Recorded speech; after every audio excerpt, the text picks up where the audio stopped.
এই গরমে যাদের শরীর লড়বর তারা খাবেন শরবত। গরমে শরবত, 20 টাকায় শরবত।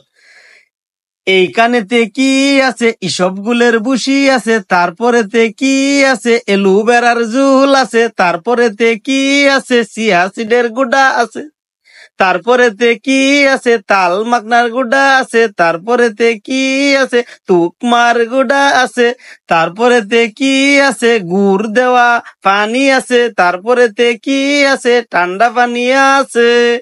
গরমে কি? শরবত। যাদের শরীর লড়বর তারা খাবেন শরবত।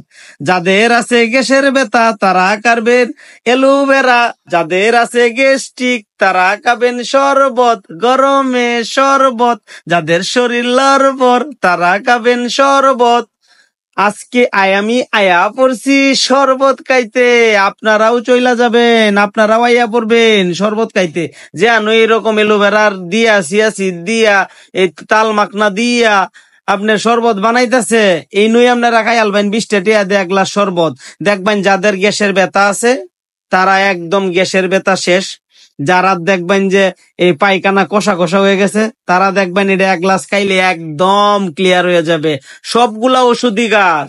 আপনারা 20 টাকা দেয়া, 10 টাকা দেয়া, 15 টাকা দেয়া এই যে গ্যাসের ট্যাবলেট না খাইয়া 20 টাকা দেয়া 1 গ্লাস শরবত খাই আলবেন, দেখবেন যে আপনাদের গ্যাস শেষ, একদম পানির মতো ক্লিয়ার।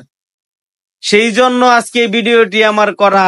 আজে বাজে টাকা না পুরাইয়া আপনারা গ্যাসের সমস্যা হইলেই রেগুলার 2-3 গ্লাস শরবত মাইরা দিবেন, দেখবেন যে আপনাদের গ্যাস একদম ক্লিয়ার, পেট একদম পরিষ্কার হয়ে যাবো। দেখছো এই যে এলোভেরা দিয়া, ওষুধি গাছ দিয়া, এই যে ভাই কত কষ্ট করিয়া সুন্দর করিয়া 20 টাকায় শরবত বানাইতেছে।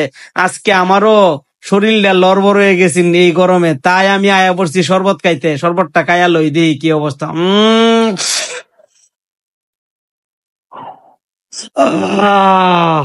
আলহামদুলিল্লাহ।